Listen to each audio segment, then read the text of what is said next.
punch in the throat. That could kill her, right? And the WNBA, right? The people that run that league, if you're DiJonai here and you have a foul like that, I don't want to hear about, okay, that's a flagrant 2 and you get this sort of fine. She should be suspended for the rest of the season because this isn't, as you said, Tommy, a whoops. This is intentional. This was targeting Sophie Cunningham, and I don't care if the player is white or black. It does not matter. When you do this to somebody, this is horrible for the league. Obviously, this was done because Sophie Cunningham stood up for women, saying that men shouldn't play against women in sports because there is obviously a chromosome advantage, just like you see with steroids, a chemical advantage. And I'll leave it here.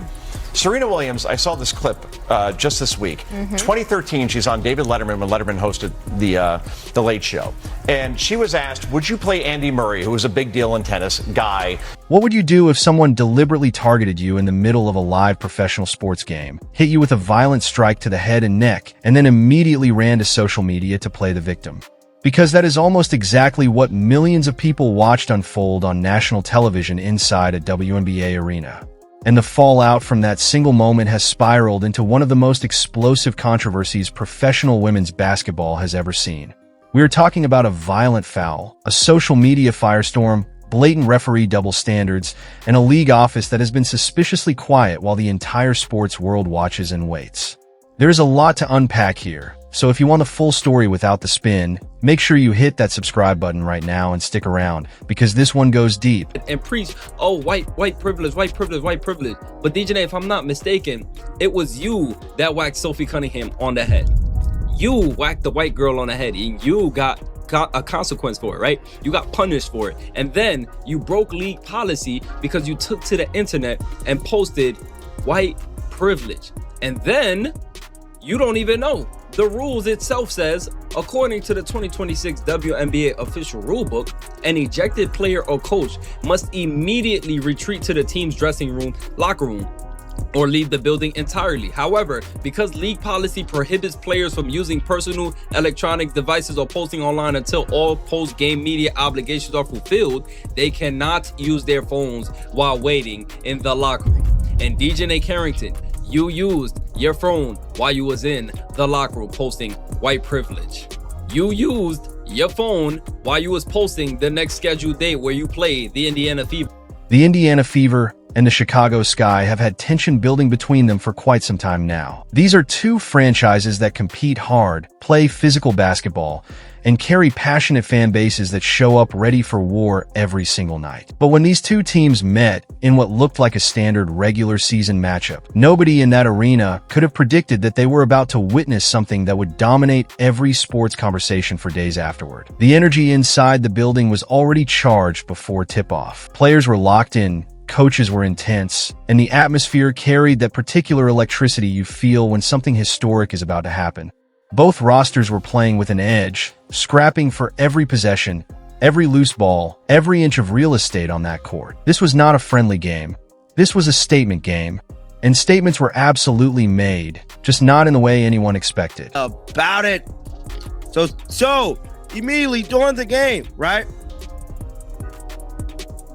During the game, DiJonai Carrington went to the locker room and tweeted, to be upgraded, I think, to a flagrant. White privileged. How in the hell is this white privilege when you assaulted a player? Sophie didn't touch you. How is this a race issue? Make it make sense. Because I am definitely confused here, guys. I mean, I am hella confused. How is this a race issue, bro? And then not only that, Sophie Cunningham speaks on the matter. So immediately after the game, y'all know the reporters wasted no time catching up with the Sophie Cunningham was playing her role exactly as she always does. Aggressive, physical, and completely unafraid of contact. She is the kind of player who sets the tone for her team on the defensive end, and she brings an intensity that opponents genuinely have to account for every time they step on the floor.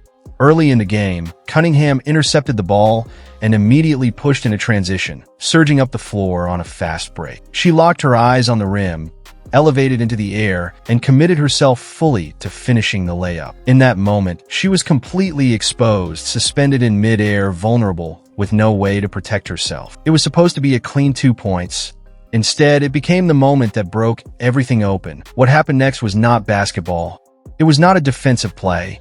It was not a late contest or a mistimed block attempt. DiJonai Carrington, tracking Cunningham from behind, wound up and delivered a brutal clothesline directly to Cunningham's head and neck region. The contact was violent, deliberate, and completely disconnected from any legitimate effort to play the ball.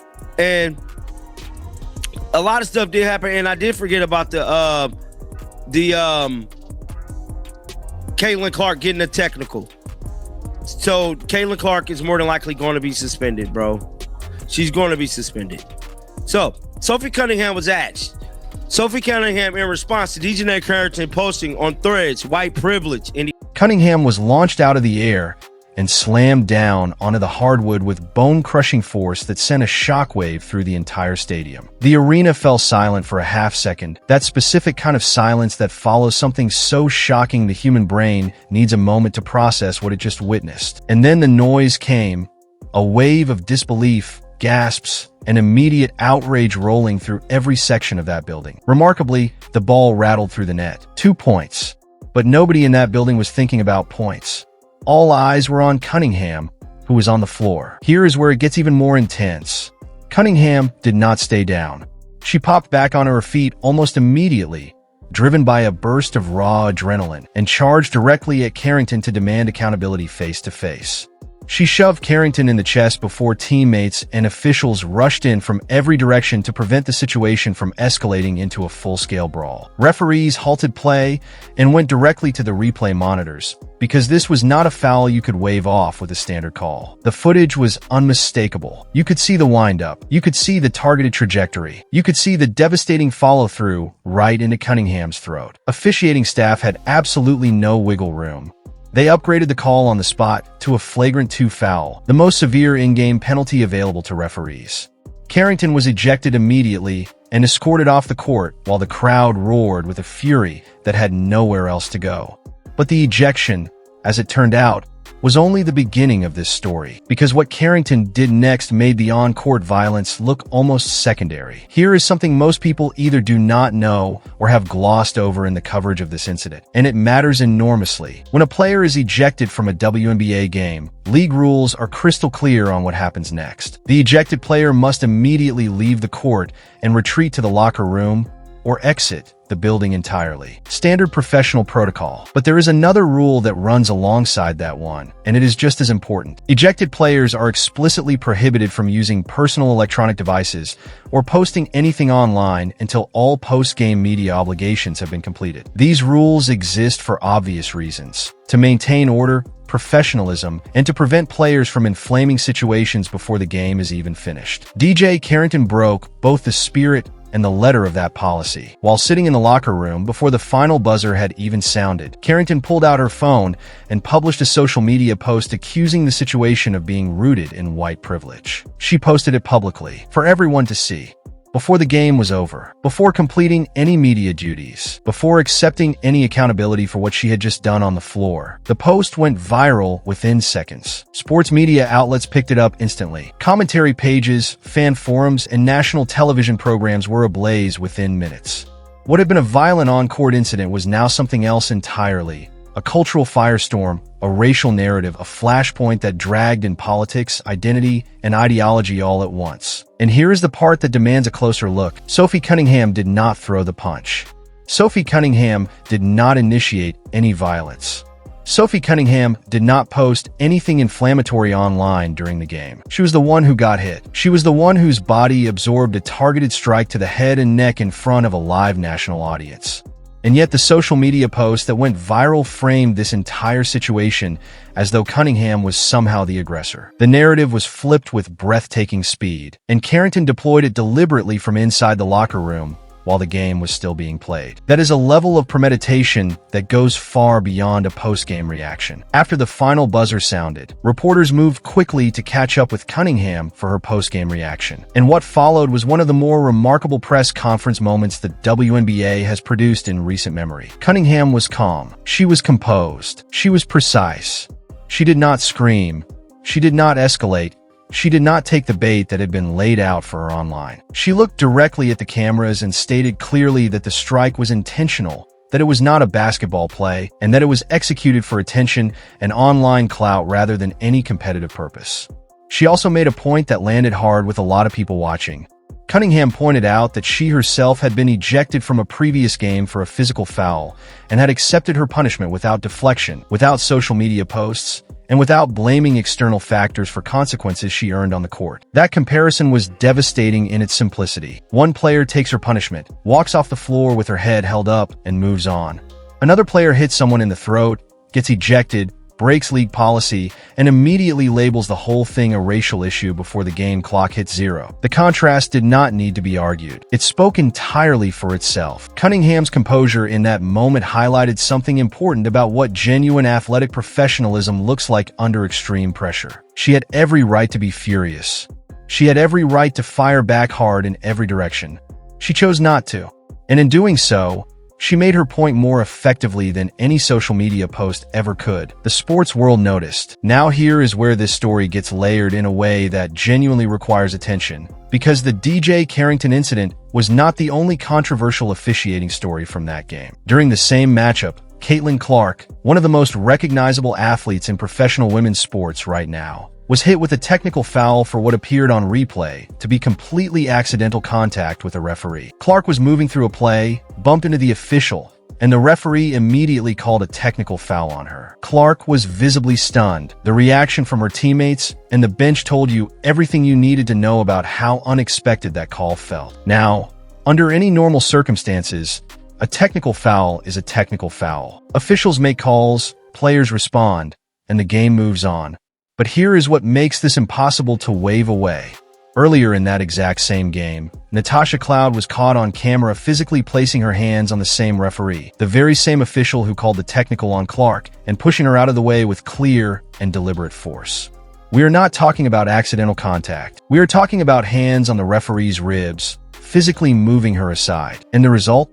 Nothing. No technical foul. No warning. No consequence of any kind. The referee's response appeared to be no response at all. That kind of contrast does not happen by accident. When one player physically pushes an official and faces 0 disciplinary action, and another player makes incidental contact during live play and receives an immediate technical foul, you have a consistency problem that demands a direct answer. The footage was reviewed across platforms thousands of times. Slow it down, speed it up, watch it from every angle. The disparity is right there in plain sight. And it was not just the Cloud situation that drew attention. Paige Buchers was also caught on camera, making physical contact with a referee during a game, and that interaction drew no technical foul either. Multiple players, multiple incidents, multiple moments of physical contact with officials, and the technical foul needle moved for exactly one of them. Critics were not slow to connect those dots, and the conversation that followed was one that the league's front office clearly was not prepared for. When footage of the Carrington clothesline hit national broadcasts, the reaction from sports commentators was immediate and fierce. Media analyst Joe Concha went on national television and did not hold back for a single second. He tore into the incident with the kind of direct language that makes network producers nervous. His argument was straightforward. A flagrant 2 ejection is the minimum response to a dangerous play like that, not the maximum. A strike to the head and neck region in a professional sports environment carries the very real potential for career-ending injury. A single game ejection, as the final word on that kind of conduct, is not discipline. It is a participation trophy for accountability. Concha pushed loudly and publicly for an extended suspension, something that would cover the remainder of the season and send an unmistakable message to every player in the league that this kind of behavior carries real, lasting consequences. He was not alone in that position. Across social media, sports forums, and commentary platforms, the overwhelming majority of the public conversation was aligned. Carrington needed to face something far more significant than an ejection. and the league's silence in the immediate aftermath only intensified that pressure with every passing hour. But Carrington did not go quiet during that silence. While the league was apparently still deliberating, or avoiding deliberating, Carrington went back to social media and posted the date of the next scheduled matchup between the Chicago Sky and the Indiana Fever, set for August 23rd. No apology, no acknowledgement of the violence. No statement of remorse or reflection. Just a promotional post hyping up the next game as if nothing had happened. That post was widely read as a direct provocation, a signal that Carrington felt untouchable and had no intention of stepping back from the confrontation she had created. And as of the time this was recorded, no additional disciplinary action beyond the in-game ejection had been handed down by league officials.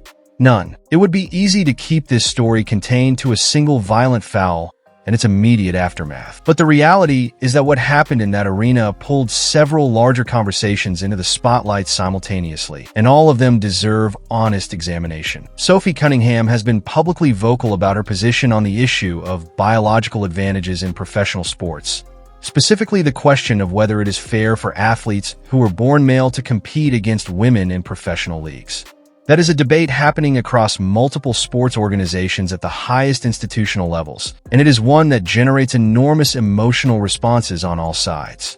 Cunningham's willingness to speak openly about that issue made her a target in certain circles long before this game. Some people believe that the intensity of Carrington's foul was not disconnected from that context, that Cunningham was targeted in part because of the position she has taken off the court. Whether or not that is provable, the perception exists, and it adds a layer to this story that goes beyond a routine flagrant foul. What makes the biological advantage debate impossible to completely dismiss is that even elite athletes at the absolute peak of professional sports have acknowledged the reality of physiological differences.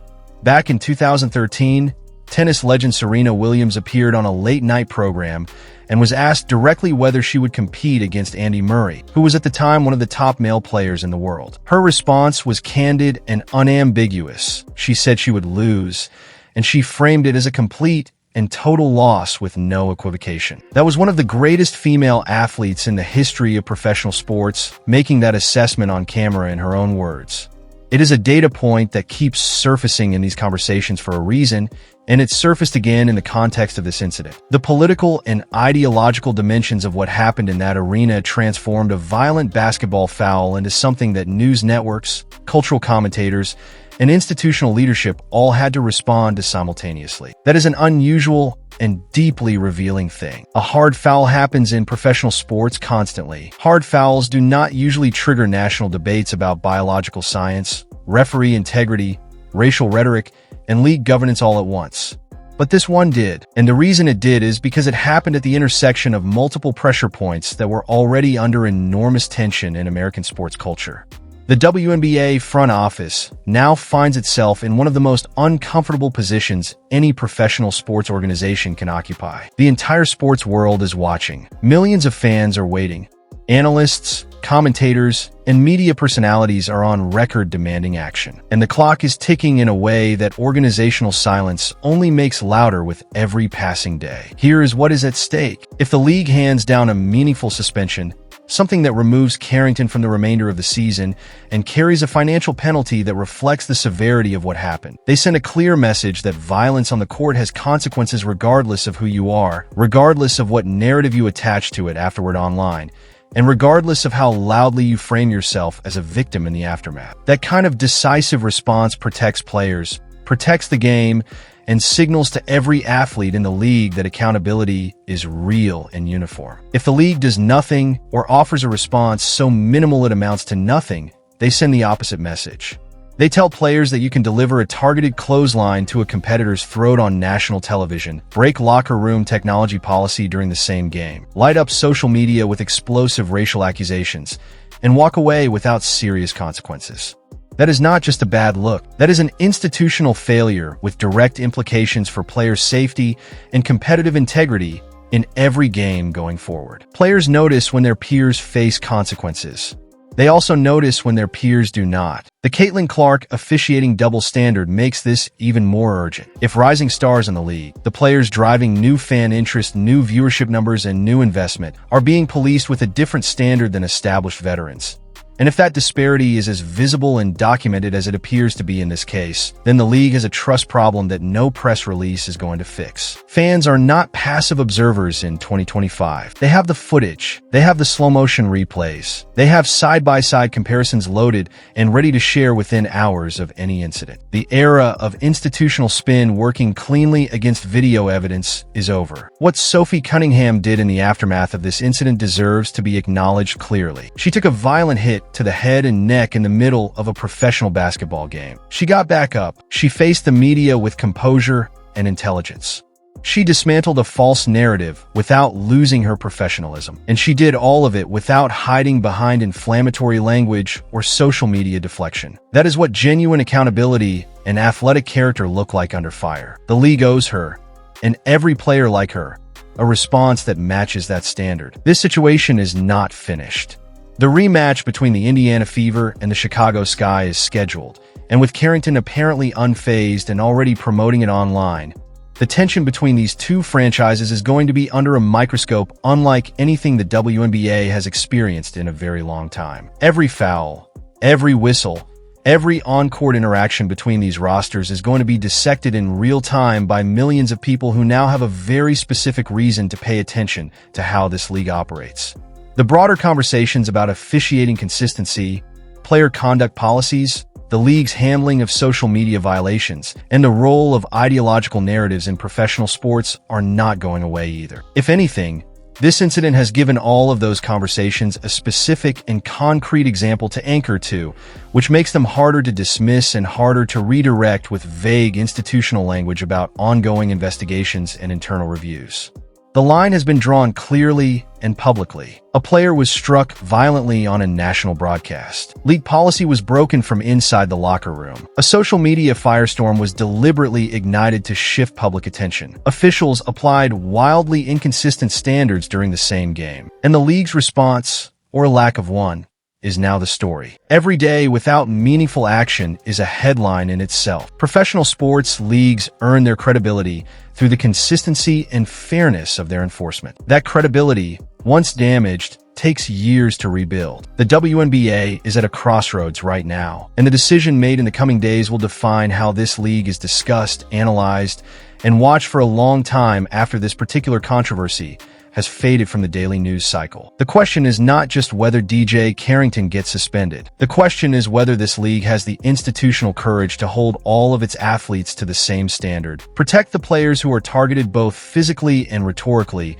and prove to a watching world that professional women's basketball is governed by principle rather than by politics.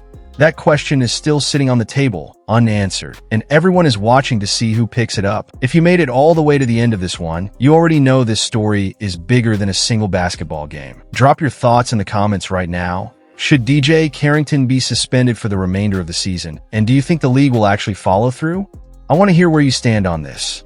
And if you found this breakdown valuable and want to stay ahead of every update as this situation develops, make sure you hit that like button and subscribe so you never miss a story.